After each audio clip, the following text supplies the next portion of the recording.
Hello. Hello. It's time to shine. Look at my huge hands. Are you really doing that? Yeah. You doing that? They always look so huge, and it's just Mine like. don't look all that big. I mean, Get you have closer. really big hands. I do. Halloween version 2. Or 2.0, whatever. Yeah. We did Halloween. I'm not maybe last dressed year. up. Oh, yeah, you've never dressed up. I always wear the hat, so I that's wore why a I hat. felt like I had to wear like the cool jacket and, honestly. Should I put the hoodie thing back on and like make me look small again? No, you'll just look like an old lady. I'm okay with that. Like paint you on some wrinkles.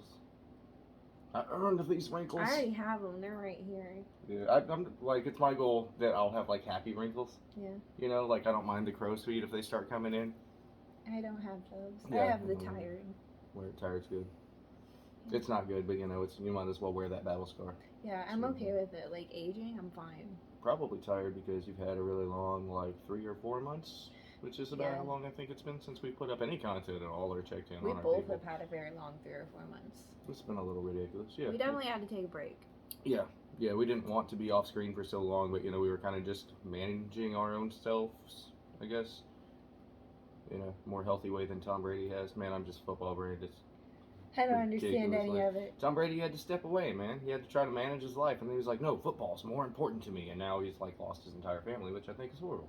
Oh wow. That's why it's important to take time to yourself. If you need to step away from your passions for a while, you can only really work on one thing at a time, which is kind of where I've been the last year more than anything. I did put off self-work for a while because, I wanted to work on my future and my relationship and, put my focus and energy into that, in a positive way, completely in a positive way. Just you only have so much energy throughout a day or at a single given time.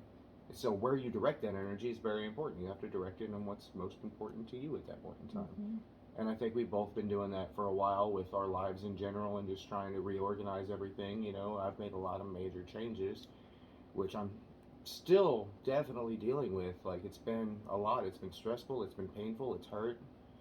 And, it's a lot to navigate. But, you really don't have time for much else other than just focusing on the goal and where you're going. I found this really cool guy on TikTok this morning, and he was my inspiration for the day, and he talked about therapy, and with that, he said, you're going to keep going through that stuff over and over and over again. Like, even whenever you feel like you've gotten to that point where you understand it, there's, like, deeper levels to it.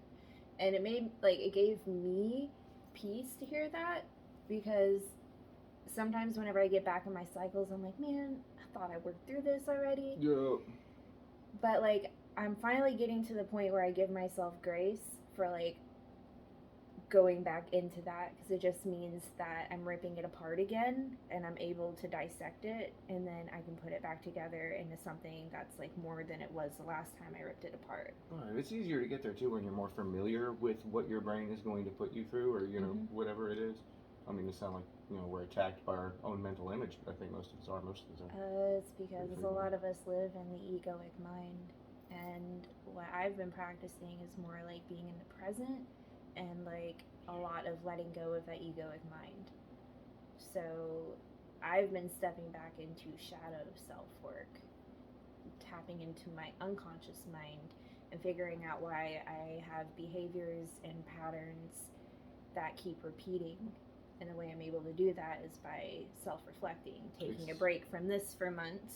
Explain briefly what shadow work is for shadow anybody that work, might not be aware, because I'm still learning myself, actually. So shadow work, like, it's also, like, I think the dark side of the moon is part of it too. Like, it's that... Pink Floyd's known about this for years. It's literally that dark side inside of you that, like, all that stuff that you don't want to feel, you've tucked it away, and it's just hanging out in there. But it's actually, like, not tucked away. You're acting it out because your unconscious self is there. And that's why, like, if you ever are like, I don't know why I did that thing. It's, something does know. You just don't know consciously. So, yeah, shadow work is just, like, stepping back from conscious and digging into unconscious. So for gamers, we're pulling out of our emotional hammer space. I'm not a gamer, I just know that term, and I think it's cool, because I don't hear it used very often. Yeah, I don't know. Yeah, hammer space is like where you just grab, a cartoon character will just, boom, now we got a hammer. Yeah. It's the hammer space. Okay. Yeah, that makes sense, that goes. Yes, I've definitely got a deep pocket for that. Most definitely. So how does that come about? Like, how do you tap into those things? I tapped into it because I am, like, once again, put myself in therapy because of my repeated, like, triggers that happen, and I don't like how long my mind is in this, like, state that I don't feel connected to anymore. So I'm like, okay, I'm not connecting with this, but I'm, like, still acting these behaviors out. Why am I doing that? What did you ask again? Exactly what you're explaining. Okay. So why am I doing that? So I will, like, sit inside of myself. And, like, anytime I go through something that triggers me, I, like, literally feel it. And then I find the underlying feeling that is causing that. So a trigger I had yesterday, felt through it. I felt sad. I felt angry. I felt just like I wasn't living up to my potential. And then deep down, it was fear. A lot of my triggers are fear based because I have a lot of abandonment. So I'm actually now reading a book that talks about the abandonment wound. And like everything, like my therapist was even like, give me 3 different ages where you felt this way that you're talking about, because we're going to start EMDR. Okay. And thinking through the 3 biggest memories that I felt that way is whenever I figured out, oh, that stems from abandonment, so does that, and so does that. So I'm able to recognize, like, when a situation happens in front of me and I'm triggered, I'm like, okay, like, sit down, fear, abandonment, okay, that's where I'm at. And then now my next step is learning how to, like, get even more involved in that whenever it happens. I'm not there yet, like, that's where I'm at. It sounds like a long journey as it is. I've definitely, like, felt myself, like, at least I've had an awareness of that part of me, and I think that that's come out more often lately, especially now that my life is beginning to settle a little bit, you know. I'm recognizing all the things, and, you know, I think stack stressors just lead to, like, almost an erratic state of mind to It's where you because know you need to tap into these you're things. literally not being present whenever you have all those things. Yeah. Like, you're going into past, future, which is actually not past or future, that is a now. That was a different now inside of your life. Like, inside of your life experience. That's the way that psychology works. Like, it was a different now. So whenever you're, like, feeling that, those feelings, it's actually, like, your reality. So your conscious mind is unpresent. Yeah. Like, you're in a past version to where, and that's what a trigger is. It makes you feel like you're in this past version of, this was a traumatic moment in my life. My mind's going to revert to that state. Yes. To that moment in time. But that's actually now your reality. Because you haven't, like, either you're getting thrown back to it for some reason, you've been had trauma happen to where, like, you can't get out of that. And until, like, you figure out how to navigate out of there, you're gonna keep going back there. And that's where it comes in, like, being aware of what caused it, forgiving yourself, and, like, there's so much that goes into, like, any type of trigger.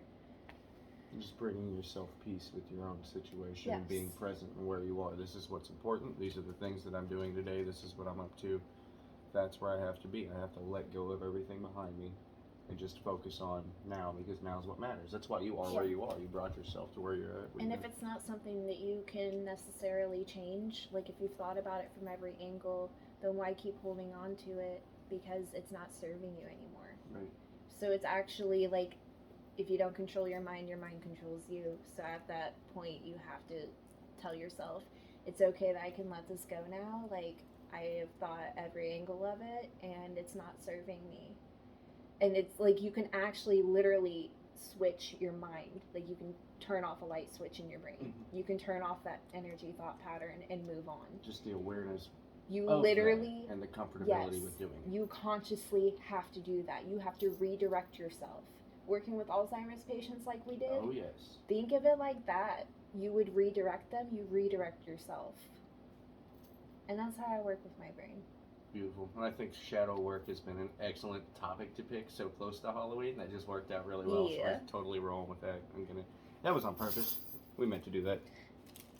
I just wanted to do that. Totally cool. You got chains? Huh? Yeah, I actually Okay. wasn't sure how to feel about this jacket when I first bought it, and it just continues to be recycled into my Halloween costumes every year, mostly because I can't get rid of it. It was very expensive. These are fingers. Yeah, they are. I like them. Thanks. The last owner did too. I'm sure. They feel like real bones. Thank you guys for joining us. You're amazing as always. We're happy to be back. This is Faith. I'm sure you've seen her throughout the video. Now you know what's going on with that. Much love to you guys, and we'll see you very soon. Bye.